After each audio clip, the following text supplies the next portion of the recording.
Գյուրջան Կասկադ, ցանկացած համեմատություն մեր օգտին է։ Բարև ձեզ սիրելի հայրենակիցներ, այսօր առողջ զրույցի տաղավար եմ հրավիրել Այրվածքաբանության եւ մաշկաբանության ազգային կենտրոնի տնօրեն Հովհաննես Հովհաննիսյանին։ Բարև Հովհաննես ջան։ Քանի որ մենք վաղուցվա ծանոթներ մտերիմներ ենք, եթե դեմ չես անունով խոսենք։ Այրվածքաբանության եւ մաշկաբանության կենտրոնը զբաղվում է բազմաթիվ հարցերով ու կխնդրեի, որ դու որպես այդ կենտրոնի ղեկավար ու գիտության մեջ բավականին խորացված եւ պրակտիկ բժշկությամբ զբաղվող երկար տարիներ, ասես Հայաստանում այրվածքաբանական եւ մաշկաբանական ինչ խնդիրների հետ ենք ավելի շատ մենք առնչվում։ Նախ շատ շնորհակալություն հրավերի համար, շատ հետաքրքիր հաղորդում է ձեր մոտ ստացվում, հուսով եմ այսօր նույնպես տենց կլինի։ Մեր կենտրոնի աշխատանքը որպեսզի ներկայացնեմ, պետք է ամեն դեպքում պետք է բաժանենք երկու մասի, որովհետև մաշկաբանական թևը մի քիչ ավելի թեթև կարելի ասել պրոֆիլի խնդիրներ է լուծում, չնայած ունենք նաև մաշկաբանական ստացիոնար, որտեղ բազմաթիվ հիվանդներ ենք բուժում գիշերային ցերեկային ստացիոնարի պայմաններում եւ բավականին շատ են պացիենտները, որոնք բավական երկար բուժում են ստանում մեր կենտրոնում, ցավոք սրտի մաշկային խնդիրները։ Գիշերային ինչ կարող է ծանր պսորիազներ, բշտային մաշկախտներ, ունենք մենք դեպքեր մարզերից, որոնք գնալ գալու խնդիր ունենք, պացիենտները պետք է մնան հիվանդանոցում։ Վիճակներ, որոնք պահանջում են կարճաժամկետ, բայց հսկողություն, օրինակ ալերգիկ բնույթի ինչ-որ պրոցեսներ, որոնք մշտական հսկողություն են պահանջում։ Սեռավարակների բաժանմունքը կարծես թե հույս ունեինք, որ Հայաստանում այդ նման խնդիրների քանակը պետք է նվազի եւ վերանա, բայց վերջի մի 4-5 տարիները ցույց տվեցին, որ այս խումբ հիվանդությունները եւ հատկապես սիֆիլիսը շատ լուրջ բռնկում տարածում ապրում եւ ոչ միայն Հայաստանում, այլև ամբողջ աշխարհում։ Ահա, ես ճիշտ ասած ուզում եի դրան մի փոքր ուշ անդրադառնանք, բայց որ խոսեցինք, մի հատ քննարկենք, ինչն է պատճառը, որ սիֆիլիսը բռնկում է ապրում, որոնք են հիմնական պատճառները։ Շատ հետաքրքիր ամբողջ աշխարհում է տենդենսը, ոչ որ միայն Հայաստան։ Ամերիկայի Միացյալ Նահանգներում, եթե չեմ սխալվում, 23 թվականին վերջի 100-ամյակի ամենամեծ քանակությունն արձանագրվել։ Հա, ես իմ ուսանող տարիներին հիշում եմ, որ մենք հատուկենտ պացիենտ էինք տեսնում, որ մեզ ցույց տային։ Հայաստանի թվերը եթե ասեմ, 15 թվականին մենք ունեինք 50, 45-50 դեպք տարեկան։ Ահա։ Հիմա մենք 700-ն անցնում ենք։ Այդ չափ փորձել ենք վերլուծել հասկանալ ինչն է պատճառը եւ որոշ չափով տարածվածությունն աճել։ Միանշանակ, որովհետեւ հիվանդների քանակը ավելացել է նոր հիվանդների, բայց աճել է նաեւ հայտնաբերելիությունը։ Դա մեր կենտրոնի ակտիվ աշխատանքի շնորհիվ է, որովհետեւ մենք չենք սպասում պացիենտը երբ կգա կհասնի մեզ։ Մենք փորձում ենք հնարավոր բոլոր ճանապարհներով գտնել այդ պացիենտներին, քանի որ պետությունը իր վրա է վերցրել բուժման ծախսերը, այսինքն ամեն ինչ իրականացվում է պետպատվերի շրջանակներում, սիֆիլիսի բուժումը, մենք փորձում ենք ամեն ինչ անել բոլոր հնարավոր տեղերում հայտնաբերել։ Թիրախային օջախները, հա։ Եվ թիրախային խմբերի հետ աշխատել, եւ օրինակ, հա, մի հատ էլի մի քիչ վախենալու ցուցանիշ ասեմ, հղիների շրջանում սիֆիլիսի տարածվածությունը։ Մի 3 տարի առաջ, երբ որ մենք սկսեցին գինեկոլոգների հետ աշխատել, մեզ ասում էին, դե չկա այդ հիվանդությունը, ինչի հետևից եք ընկել, անցյալ տարի մենք 50 հղի ենք հոսպիտալացրել։ Դա շատ լուրջ ցուցանիշ է Հայաստանի համար։ Ես չգիտեի, որտեվ ինքս նման հղի չեմ առնչվել, մի տեսակ չեմ հետևել ստատիստիկային։ Բայց ամբողջ առանձնահատուկ հայկական բան չի, աշխարհի տենդենսն է։ Հիմա տեսեք, 50 հղին դա 50 բնածին սիֆիլիսի կանխարգելում է, դա ծանր հաշմանդամությամբ երեխաների դեպքերի կանխարգելու, մեռելացնության եւ այլն։ Այսինքն հենց այդ ակտիվ աշխատանքը նույն գինեկոլոգների հետ, գիտեք ոնց ենք սկսած առանձին կաբինետային զրույցներ, որ կարող գնանք գինեկոլոգի հետ իր սենյակում նստենք զրուցենք։ Դասախոսություններով եւ հիմա էլ ունենք պլանավորած այս տարվա ընթացքում կիրականացնենք, որ գնալու ենք բոլոր մարզային հիվանդանոցներ եւ ոչ թե sense ձիգ կանգնած ինչ որ մի հատ զեկույցա լինելու ու փակելու ենք գնանք թռչնակի համար, գալաչկայի համար, այլ հենց փորձելու ենք այնպիսի գիտելիք եւ հմտություն տալ, որ գինեկոլոգները կարողանան տեղում իրենց մոտ հայտնաբերված սիֆիլիսի դեպքը կարողանան ճիշտ վարել, նենց որ այդ հղին վերջում առողջ երեխա ծննդաբերի ամենակարևոր, երբ թե ամենակարևոր նպատակը դա է, չէ՞, մանկաբարձ գինեկոլոգի։ ընթացքը լավ տանել եւ վերջում ունենալ առողջ մամա եւ առողջ երեխա։ Դրա համար մեր կենտրոնը այդ առումով շատ ակտիվ աշխատում է։ Իսկ այս համատեքստում օրինակ մենք կարող ենք ինչ որ խորհուրդ տալ մեր ազգաբնակչությանը ինչպես խուսափեն սիֆիլիսից։ Սիֆիլիսից առհասարակ սեռավարակներից կա մի քանի գործող, այսպես ասած, բանաձև, որոնք դարերով կարելի ասել ապացուցել են իրենց արդյունավետությունը, ցավոք սրտի մեր ժամանակներում մենք մի քիչ խնդիր ունենք շփման ազատության, անկեղծության, շփման մակարդակների տարածման կարծես թե մի կողմից բավականին լավ է, որ մենք ունենք ազատ մտածող մարդիկ, ազատ շփվող մարդիկ, բայց իմ կարծիքով սեռավարակը դա սեփական անձի եւ դիմացինի նկատմամբ անպատասխանատու անհարգալից վերաբերմունքի Լիովին համամիտ եմ, ես էլ որպես գինեկոլոգ միշտ իմ այցելուներին դա եմ ասում, որ երբեք չեմ ցանկացել։ Ինչքան ուզում եք հարաբերություն ունեցեք, ում հետ ուզում եք, ոնց ուզում եք, այդ ձեր գործն է, ես ոչ որպես բժիշկ, ոչ որպես մարդ իրավունք չունեմ խոչընդոտելու, խառնվելու կամ ինչ որ այնց նոտացիաներ կարդալու, խորհուրդներ տալու, բայց թող այդ ամեն ինչը լինի առողջ, վերջ, ինձ ուրիշ բան պետք չի, պաշտպանված։ Իրականում երբեմն մեր գոլեգաները սեռավարակներով զբաղվող, երբեմն ասում են, այնքան էս խոսելու դրա մասին, էլ սեռավարակ չի լինի, բայց փորձ ցույց է տալիս, որ ասել խոսանք մեկա լինելու է, ցավոք սրտի լինելու է եւ նույն է սիֆիլիսի բռնկումը մենք չնայած այնքան էլ ճիշտ բառ չի բռնկում, որովհետեւ հայտնաբերելիությունն են շատ ասել։ Ես եմ կարծում, որ դուք ուղղակի ձեր քրտնաջան աշխատանքով ուղղակի գտել եք ահագին դեպքերը։ Մենք աշխատում ենք ռիսկային վարքագիծ ունեցող անձանց հետ, աշխատում ենք երիտասարդների հետ, աշխատում ենք բժիշկների հետ բավականին ակտիվ։ Երևի թե վերջի 20 տարվա մեջ sense ակտիվություն մենք երբևիցե չենք ունեցել, այս ծավալի աշխատանք, որը իր պրոդուկտը ցույց է տալիս։ Մենք տեսեք բնածին սիֆիլիսի դեպքերը, հա, դա մեծ չարիք է, մեծագույն չարիք է, որովհետև ծնվում է երեխա, որը պետք է ուրախ կյանք ապրի, բայց ինքը ի սկզբանե ունի հիվանդություն եւ հիվանդություն, որը ընդհանրապես մի քանի հազար դրամով կարելի է կանխարգել ու ինչն է շատ կարեւոր, որ մենք սովորենք չէ մեղադրել ինչ որ մեկին, բայց այս խնդիրը պետության կողմից տենց 100%-ով փակված է։ Եվ սա էլ խնդիրը չի, որ ասեն ֆինանսի հարցը։ Ոչ մի բանի հետ կապ չունի։ Բացարձակ ոչ մի բանի, էլի։ Որից մեկը չի կարող ասի, ես հնարավորություն չունեի։ Մենք դեպք ենք ունեցել, երբ որ մարզպետարանի աշխատակիցի ֆինանսավորմամբ մարզից հիվանդ է եկել մեր մոտ, որպեսզի բուժում ստանա։ Այսինքն անգամ այդ հարցն ենք կարողացել լուծել, հա, բայց կա պացիենտների կողմից անպատասխանատու մոտեցում, չգիտեմ, չի գնում գինեկոլոգի մոտ ընթացիկ հսկողության, գանգատներ լինելու դեպքում չի դիմում բժիշկի, հետո էլ մեղադրում է բժիշկներին, որ իր մոտ ինչ որ կամ էլ գնում է թերի է հետազոտվում, դա էլ է ցավոք սրտի լինում։ Դա կարող ենք ունենալ։ Այսքով մեծ աշխատանքի արդյունք էր, որ մենք հասանք սրա,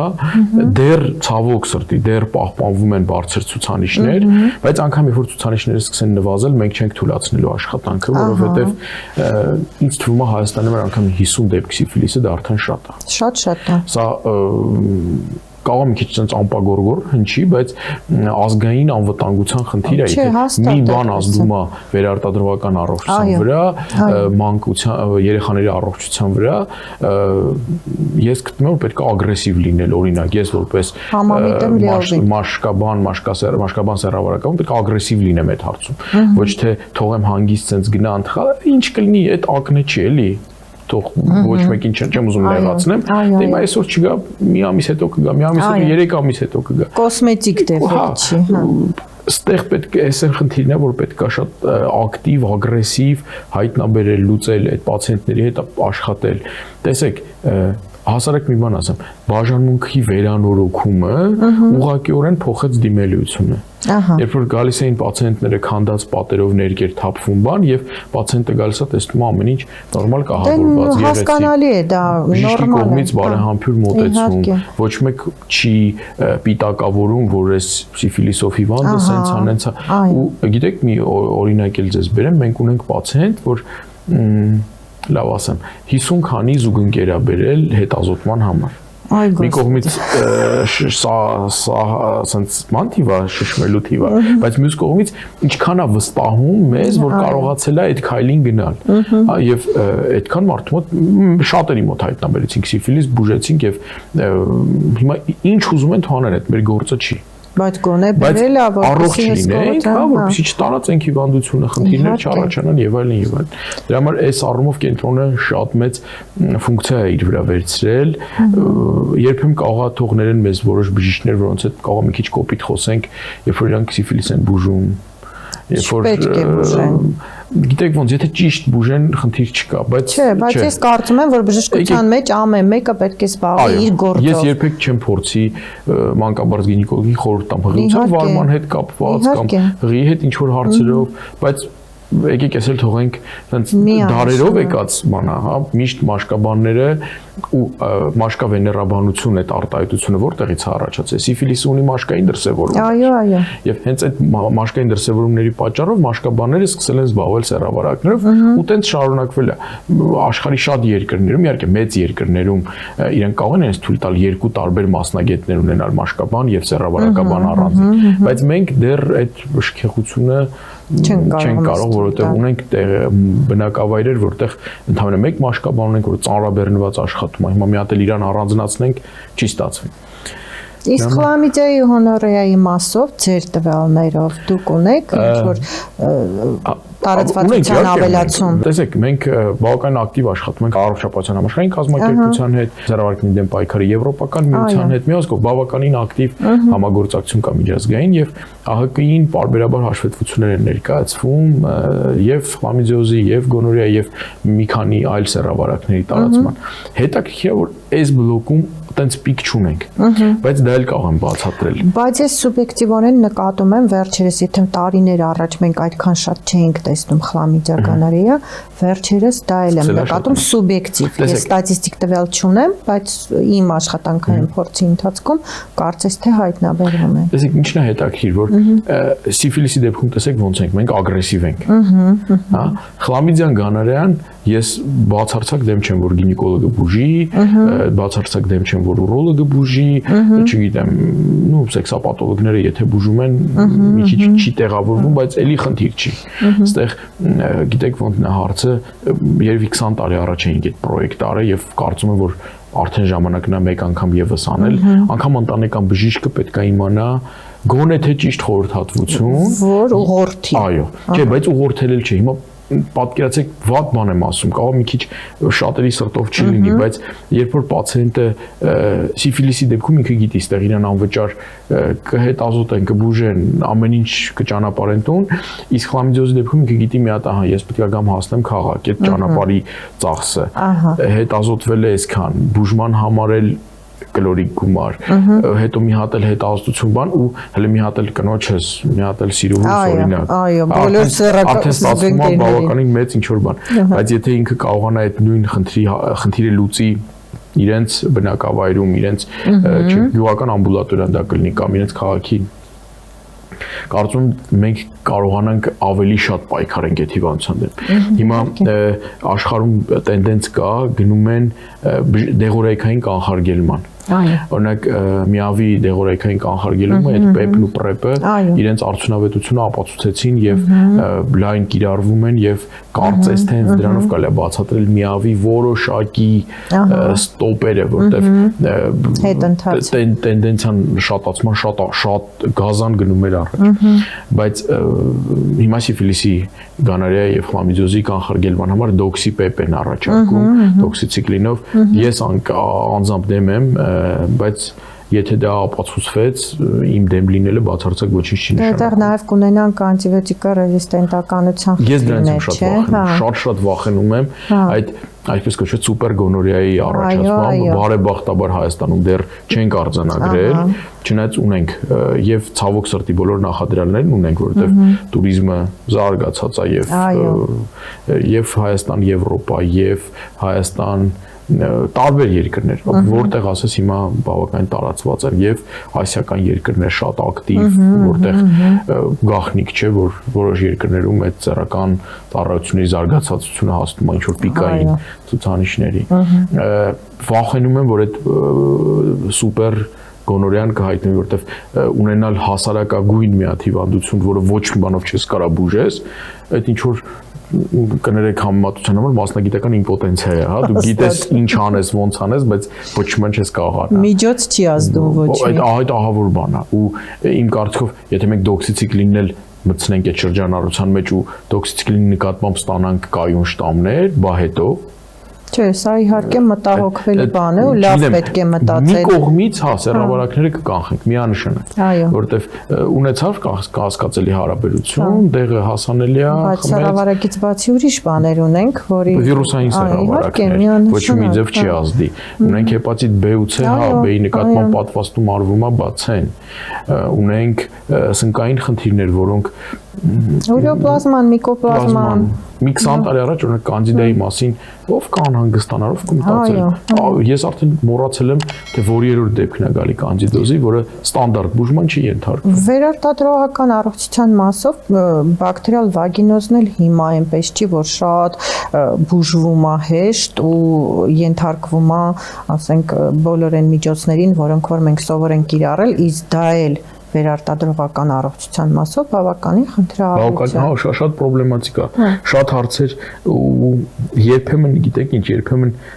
փորձում են բացատրել, ես լսել եմ մի քանի տեղ, որ դեղերի որակը սա չի, նա չի։ Իմ կարծիքով չէ, հիվանդություններն են փոխվում, որտեվ այդ միկրոօրգանիզմն էլ չէ, ինչ որ լինելու ցանկություն հարմարվում է, շատ լավ հարմարվում է նաև այն հակաբիոտիկներին, նաև այն միջամտություններին, որոնք 10 տարի առաջ շատ լավ աշխատում էին, բայց ժամանակի ընթացքում կարողանում է ձեռք բերել ինչ որ պաշտպանական, ինչ որ իրականում ռեզիստենտականությունն էլ լրջագույն խնդիր է բժշկության համար, հատկապես այն մասնագիտությունների դեպքում, երբ որ հակաբիոտիկները բավականին զգալի տեղ ունեն եւ մեր եւ ձեր պրակտիկայում հաստատ ու այստեղ ես նորից կգամ այն պահին, որ ասում էիր չբուժեն, եթե չեն հասկանում։ Սա էլ է խնդիր, որովհետև եթե աննպատակ նշանակվում են անտիբիոտիկները, գիտեմ, որ դու էլ իմ նման շատ դեմ ես ինքնաբուժություններին, շատ է եղել նույն տեղատանը, մոտենում են, հարց են տալի, նույն անտիբիոտիկը հեշտությամբ նշանակվում է, ինքնաբուժությամբ են զբաղվում, դա էլ է կայունություն չէ առաջացնում։ Հիմնական պատճառներից մեկը հենց ինքնաբուժությունն է։ Քիչ սխեմա, բան, այդպես պատահական սխեմայով, ասենց ասեմ, պատահական հակաբիոտիկներ, անհասկանալի կիրառման ձևերով։ Կամ հարևանից վերցրած, հարևանից դիագնոզը նույնն էր, չգնամ բժշկի, իմ մոտ էլ է նույնը։ Չէ, իրականում, ոնց ասեմ, մեզ բժիշկներիս իրականում սա շատ վատ բնութագրող երևույթ է ինքնաբուժությունը։ Ցավոք սրտի։ Իսկ սկսել են մեզ ավելի քիչ վստահել, բայց դա ոչ թե սոցցանցեր, այս մի բժիշկի կատարած ոչ ճիշտ մոտեցման, որը կարա եւ կանխամտածված չլինի, կարա լինի պատահականություն, կարա լինի պարզապես իրավիճակը, որովհետեւ մեկս պաշտպանված չի։ Ես նենց չի, որ ես սխալ դեղ չեմ նշանակել կամ չեմ ունեցել պացիենտ, ում դեղ եմ նշանակել ու վիճակը վատացել է, հա, տենց ոչ մեկս պաշտպանված չէինք որովհետեւ մի, բայց այս լրատվական դաշտը այնքան կարա ճոխացնի այդ ամեն ինչը, արդյունքում ոչ թե մի բժիշկի կոնկրետ մի դեպքի, այլ առհասարակ բժշկության նկատմամբ ձևավորվում է։ Ես միշտ դեմ եմ նման երևույթներին եւ ընդհանրապես համարում եմ, որ բժիշկները այն խավն են, ում պատիվը պետք է բավականին բարձր պահել, որովհետեւ դա ընդհանուր հանրության զարգացվածության համար է օգտակար։ Ինձ այդպես է թվում։ Կա, էլի չասենք, էլի հիմա իմ պացիենտները կարող լսեն, ասեն, բաբուժի ջան, մենք էս տենց ենք վերաբերվում, որ տենց բաներ ես ասում։ Չէ, ընդհանուր ենք խոսում։ Բայց եթե ընդհանուր առմամբ նայենք, 20 տարի առաջ ես չեմ հիշում, երբ որ պացիենտը կարար գար ինչ որ էլի թող պահանջատեր լինի։ Ես դեմ չեմ, բնական է առողջությունը մեկի իրավունքն է ու դու պետքա պահանջես, որ քո այդ իրավունքը պաշտպանվի, բայց չգիտեմ, մոտեցում կա, վերաբերմունք կա, այդ փոխվել է ցավոք սրտի, դեպի վատը, բայց ես համոզված եմ, կարգավորենք դա։ Ես համոզված եմ, որ կկարգավորվի։ Նաև այս եղանակով ենք փորձում կարգավորենք։ Ինչքան շատ խոսենք դրա մասին, ինչքան գիտեք ոնց շատերի մոտ կա երեկոյան ազատ ժամանակ եւ թերթում ես սոցցանց կլինի կամ ինչ որ մի բան ու եթե 10 րոպե լսեն այս հաղորդումից ինչ որ մի միտք նա շատ մեծ աշխատանք հաստատվում եւ տենց քիչ կհավաքվի կդառնա ինչ որ մի հատ հետաքրքիր բան իրականում բժշկությունը ամենաբարդ մասնագիտություններից մեկն է, ամենաանկանխատեսելի մասնագիտություններից մեկն է, ամենապատասխանատու մասնագիտություն, որում հա կան ավելի ծանր մասնագիտություններ, բնականա չես համեմատի, օրինակ ծննդօգնության գործընթացը չես համեմատի, էլի թողի գործընկերները ինձ ներեն ակնեի բուժման հետ։ Դե բնականաբար։ Բայց դա չի նշանակում, որ ակնեն բուժել պետք չի կամ դա էլ պատասխանատվություն, գիտելիքներ, հմտություններ, համարձակություն պահանջող process չի շատ կարևոր է դա ու երկու դեպքում էլ միշտ ասում եմ ինչքան բժիշկի նկատմամբ լավ տրամադրված լինեք այնքան ձեր բուժման արդյունքը ավելի լավն է լինելու ու դա նենց չի որ բժիշկը հատուկ ձեզ լավ կբուժի չէ բժիշկը այսքան գիտի իրան վերևից զանգեն ներքևից կողքից կամ ընդհանրապես չզանգեն ինքը մեկը նույն բանն է անելու ես մեկ զանգում եմ լավ կնայես լավ նայելը որն է բոլորն էլ քո գիտելիքների մաքսիմումով ես անում իհարկե հա կարող է մեկին սկզբից ընդունես այն մյուսին երկրորդը բայց մեկը քո գիտելիքները չեն փոխվում դու ընդ որում մաքսիմում ես տալի չկա տենց պացիենտ ասես արի իրան մի քիչ բուժեմ էլի չէ անկեղծ ասած ես համարում եմ որ ամեն դեպքում կոչումով բժիշկը ինքը առաջնահերթ շահագրգռված է իր պացիենտը բուժվի որտեվ մեր նպատակը դա է որ բուժվի պացիենտը արի մի ուրիշ բան ասում ես մի քիչ ավելի մերկանտիլ եմ էլի նայում այդ ամեն ինչին երբ որ քո սենյակից ժպիտով պացիենտը դուրս է գալիս եւ X ժամանակ հետո զանգում ասում ամեն ինչ անցավ, ինքը առնվազն 1-2 հոգու կպատմի դրա մասին եւ դու ավելի շատ փող կաշխատես։ Հաստատ։ Ու հավատացնում եմ, էլի բոլորին երիտասարդներին եմ դիմում, որոնք սիրում են տարբեր ռիլեր նկարել, TikTok-ներ եւ այլն, շատ լավ է տարածեք ինֆորմացիան, թող բոլորը իմանան ձեր մասին, բայց մի բուժացի վանդը ավելի շատ գումար կվերադարձնի ձեզ քան այդ բոլոր այդ քայլերը, բայց արեք։ Թող դաշտը։ Չէ, ես լիովին համամիտ եմ, ինֆորմացիան է պետք է լինի որակով ու ինչևէ։ Պսորիազը հայկական հիվանդություն է։ Ոյ, մի քանի անգամ լսել եմ սրա մասին։ Եվ այս վերջերս մի անձնավորություն չեմ ուզում բժիշկ անվանեմ իրան, որտեղ բժիշկ չի ինքը, չնայած փաստաթղթային ամեն ինչ ունի, այդպես խոսում էր նրա մասին, որ պսորիազը դա հայկական մեր գենին բնորոշ եւ մենակ ինքը կարող է բուժել այդ հիվանդությունը։ Չէ, պսորիազը որևիցե գենետիկ կապ չունի մեր տարածաշրջանի հետ, բացարձակ ոչ մի եւ այն գեները, որոնք կոդավորվում են, որով կոդավորվում է պսորիազի առաջանալը եւ որևիցե կրոնական, ցեղային, մաշկի գույնով պայմանավորված ոչ առանձնահատկություն չկա։ Բայց կան սենց շատ հետաքրքիր մի երևույթ մենք Հայաստանում ունենք ցավոք սրտի հին ազգ լինելով ունենք բացասական գեների կուտակում հիմա որ շատ վերլուծենք մի 10 սերունդ առաջ գնանք պրակտիկորեն Հայաստանում ապրող բոլորի մոտ պսորիազով 1 պացիենտ եղել այսինքն եթե մենք հիմա բոլորիս գենետիկ վերլուծություն անենք մենք տեսնենք որ մեծ մասը կրում է այդ գենը հիմա այստեղ արդեն երկրորդ հարցն է գալի ինչն է նպաստում ստրեսային վիճակը իհարկե նպաստում է ծխախոտի նկատմամբ այդտենց ոչ պատասխանատու վերաբերմունքը մենք ամեն դեպքում շարունակում ենք շատ ծխել ինչքան էլ քայլեր արվում են ծխախոտի սահմանափակման սննդակարգի նկատմամբ շատ փոխել են էլեկտրոնային, չգիտեմ, չգովազդելու համար, չասեմ, հիմա էլ ուրիշ բաների են փոխել, իբրև լավ բան են արել։ Չէ, կան հետաքրքիր հետազոտություններ, այսպես կոչված փոխարինման ծխախոտի մասին չասեմ, բայց շատ սննդամթերքների դեպքում մենք այդ փոխարինումը օգտագործում ենք։ Հա, քաղցրից չես կարողանում հրաժարվես, արի այդ քաղցրը փոխարինենք մրգերով, դու էլի քո պահանջը կբավարարես, որոշակի սպիտակուցներ, պահանջը կբավարարես, դու կարող է կարիք չունենաս այդքան շատ քաղցր օգտագործում։ բայց միևնույնն է, շատ անպատասխանատու վերաբերմունք սննդակարգից հիմա մեր հեռուստադիտողները ինձ տեսնում են ու ես էլ անպատասխանատու վերաբերմունք ունեմ սննդակարգի նկատմամբ։ Հիմա լավ չի, բայց պետք է կարողանաս դա բարձրաձայնես։ Մենք ամեն դեպքում շարունակում ենք շատ լուրջ ստրեսային ժամանակահատվածում ապրել, դա թե 88-ի երկրաշարժը, որից հետո մենք տեսանք այդ տարածաշրջանում պսորիազի դեպքերի ավելացում, թե արցախյան պատերազմները մի քանի երիտասարդների եւ արդեն մեծ մարդկանց մոտ պսորիազի ակտիվացումներ, նրանց հարազատների մոտ։ Մի խոսքով բազմաթիվ գործոններ կան, որոնք նպաստում են ու աշխարհում հիմա բավականին մեծածավալ հետազոտություններ են կատարվում, նաեւ այդ ամեն ինչը վերլուծել, օրինակ Իսրայելում պսորիազը նույնպես բավականին մեծ տարածվածություն ունի։ Զուտ էլի հին ազգ լինելով եւ էլի ազգ, որը անցնում է ինչ-որ այդ գենետիկ կուտակումները, այսպես ասած։ Մյուսկով, չէ, հայկական հիվանդություն չի, բայց ես հատուկ տվեցի այդ հարցը, որտեղ վերջերս շատ է տարածվել այդ խոսքը։ Իսկ բուժելի է պսորիազը։ Մի հոդված էի կարդում արտերկրում համագումարներից մեկի ժամանակ թերթի մեջ տպագրած գիտական հոդված չէր, որ մոտապես հենց կարող եմ թարգմանել վերնագիրը, որ բժիշկի հնարավորությունները անսահման են, սահմանափակ են միայն պացիենտի հնարավորությունները եւ շատ մեծ վերլուծություն էր գրում ֆինանսական կողմի հետ կապված։ Բայց ես չեմ ուզում ֆինանսական կողմը քննարկել։ Իրականում,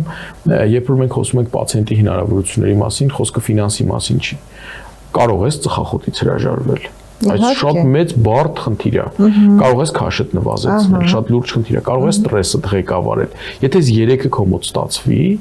ապա իմացի պսորիազի ամենաթեթև բուժումը տալու է հրաշալի արդյունք եւ դու ազատվելու ես։ Բայց եթե դու շարունակում ես 1-2 տուփ ծխախոտ օգտագործել, ունես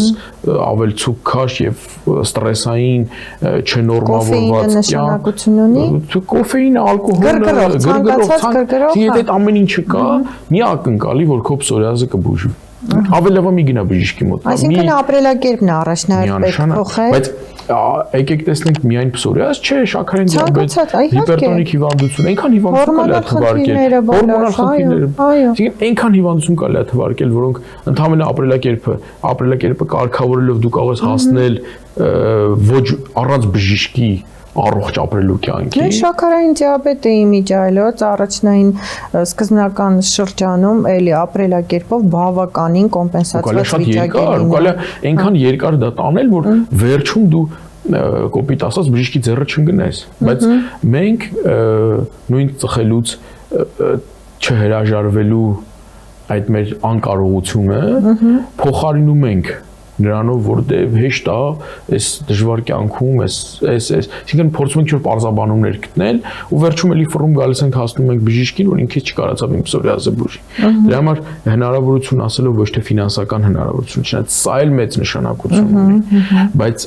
ավելի դժվար հարց է փոխել սովորությունները, փոխել ապրելակերպը, գալ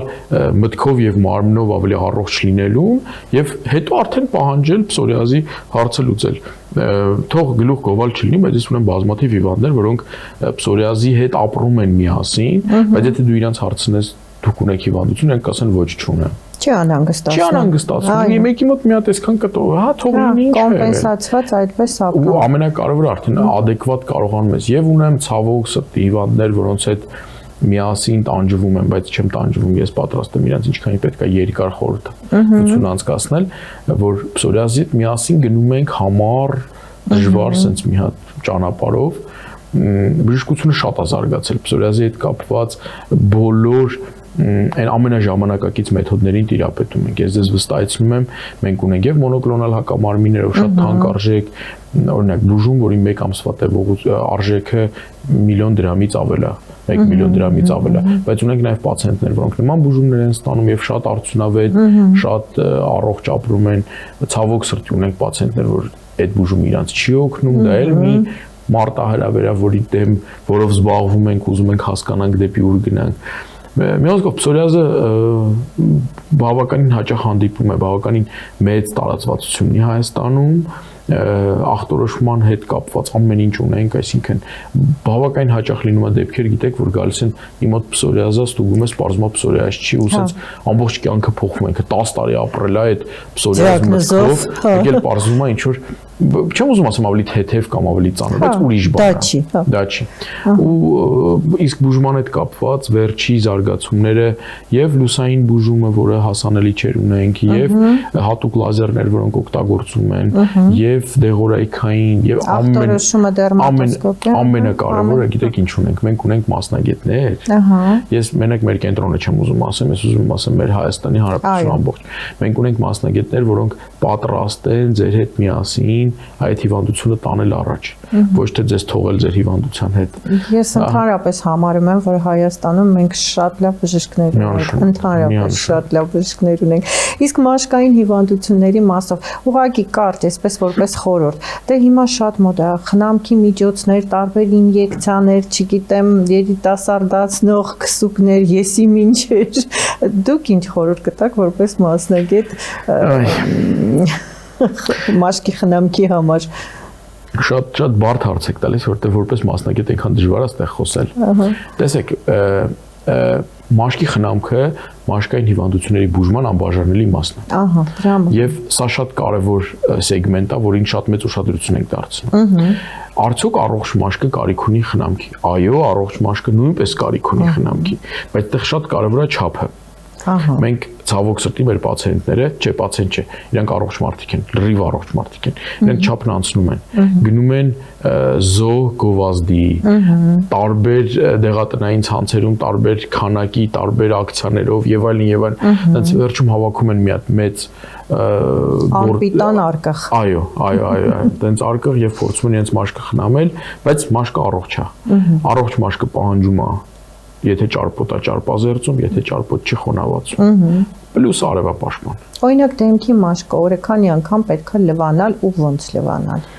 Պայմանավորված նրանով թե դուք որտեղ եք աշխատում, որտեղ եթե աշխատում եք գրասենյակում, այնց մի քիչ խոնավացնող օդակ օգնել մի հատ փուճուրիկ այգի կա, ուրեմն մեկ անգամը առավոտյան պարտադիր կլինի եւ մեկ անգամ երեկոյան նույնպես։ Բայց եթե ինչ որ քիմիական նյութեր կամ ինչ որ օրինակ խանութում եք աշխատում եւ օրվա ընթացքում sense մարդկանց հոսքա մեծ, բնական է լավ կլինի մի հատ էլ ցերեկը փորձել ազատվել այդ փոշուց, որտեղ դա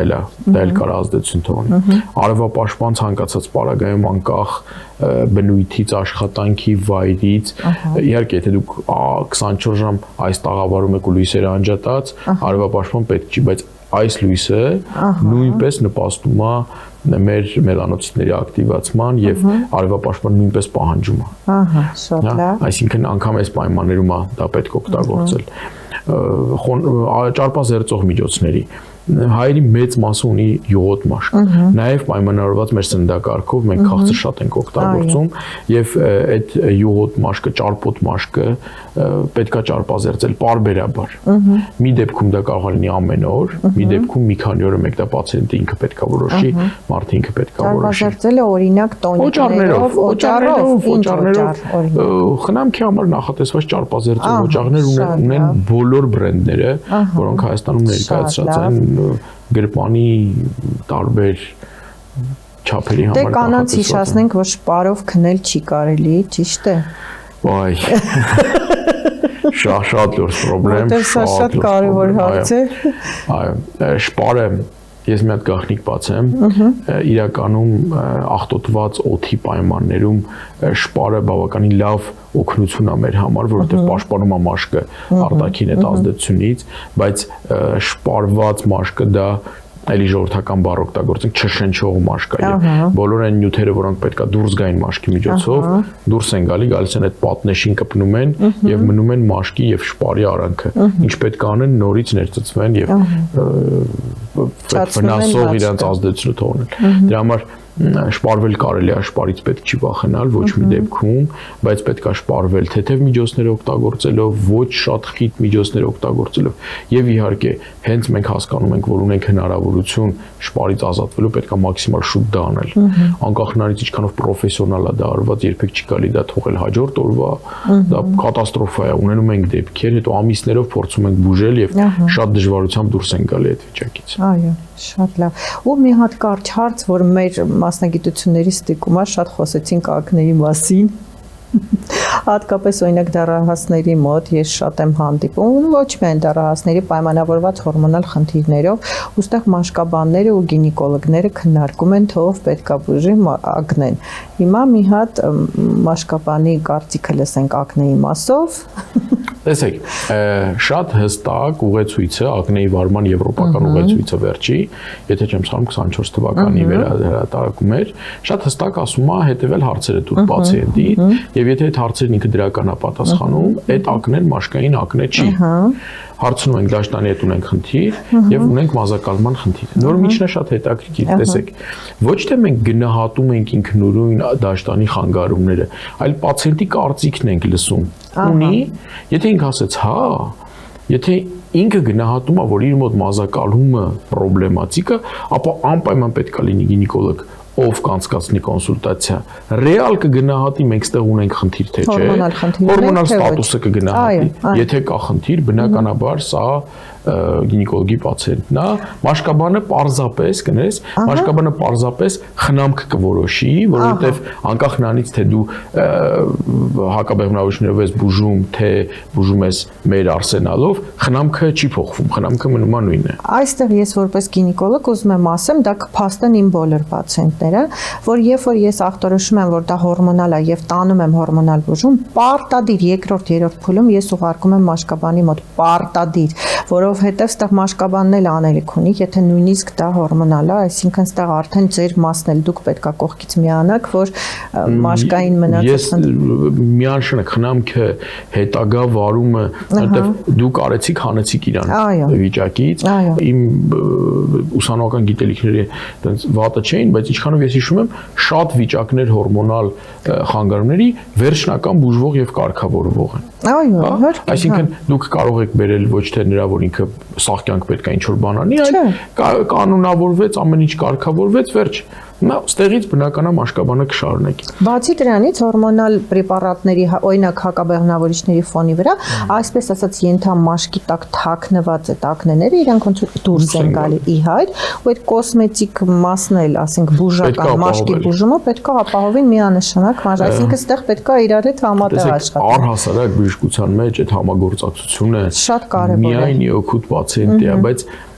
էլի կազմակերպչական հարց պետք է բարձրացնեմ, նայեք վատ բառեր եմ ասում, բայց շատ ասացի այսօր, բայց ասեմ։ Երբ որ պացիենտ անգնում ձեռքդ, երբ որ դու պացիենտների տեսանկյունից տենց մի քիչ են պացիենտները, չես ուզում բաց թողես։ Հա, բայց պետք է այդ գայթակղությանը դիմակայել, պետք է ունենալ այդքան գիտակցություն, բայց շատ դժվար բան է։ Գիտեմ։ Ու ես մի հատ ծանրակ ունեմ բժիշկի որակի, երբ որ մասկով sense ամենաբարձր մակարդակը այն է, երբ որ բժիշկը ինքն է որոշում, որ պացիենտներով ինքը զբաղվի։ Այո։ Որտեղ սա հորմոնալ ակնե է, գինեկոլոգը հետ մեկը հետ կգա։ Այստեղ մենք ունենք, չինեմ, մազաթափություն, գիտես, ինչ ես մազաթափության խնդիրով չեմ զբաղվում։ Այս մի մասնագետն ասում, այնտեղ 3-րդը, 4-րդը, 10-րդը։ Եվ եթե կարողանում ես օրինակ, մի հատ էլի օրինակ բերեմ մեր կենտրոնի հետ կապված, վերջի տարիներին մեր մոտ կտրուկ բարձրացել են հարակից մասնագետների խորհրդատվությունների քանակը։ Ինչի, որովհետև մենք ունենք մաշկային խնդրով ծանր պացիենտ, որ պարկած է բաժնում, եւ իր մոտ կա օրինակ սրտային անբավարարություն։ Հիմա տեսեք, սրտաբանները վախենում են, չեն ուզում ընդունել, ոչ թե սրտից են վախենում, չէ, բնական է իրանք սիրտը սաղից լավ գիտեն։ Իրանք վախենում են այդ ոտքերի այտուցներից, մաշկի այդ վիճակից, կներեք հոտից եւ նու միասկով չեն կարող դա անել, այդ պետք է մենք անենք։ Դրա համար մեկ-մեկ ավելի հեշտ է լինում սրտաբանը գա մեր մոտ, այդ ամեն ինչը իրականացնի ու շարունակենք բուժումը։ Դրա համար համագործակցությունը բժշկական դաշտում դա շատ լավ բան է եւ թող պացիենտներն իմանան, երբ որ մենք ասում ենք որ կարիք կա մեկ այլ մասնագետի խորհրդատվության, դա ոչ թե պաս ենք տալի, ցավոք սրտի երևույթը բավական երկար ժամանակ եղել է, բայց կարծես թե հիմա մարելա չկա, ոչ թե պաս ենք տալի, այլ ուզում ենք ձեր առողջության, այո, մասին ունենանք ընդհանուր պատկերացում։ Մենք չզբաղվենք երբեք, հա, հին հունական ասացվածներ, բուժիր ոչ թե հիվանդություն, այլ հիվանդին։ Եթե պետք լինի հոգեբանի հետ խորհրդակցենք, որպեսզի մեր երեքի ակնեի բուժման մեր երեքի ավելի լավ լինի։ Պետքա լուծենք ու ստեղ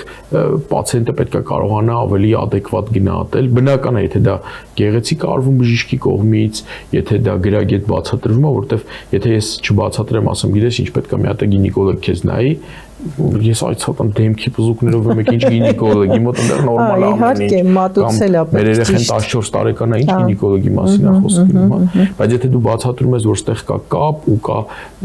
ավելի լավ արդյունք ունենալու հնարավորություն,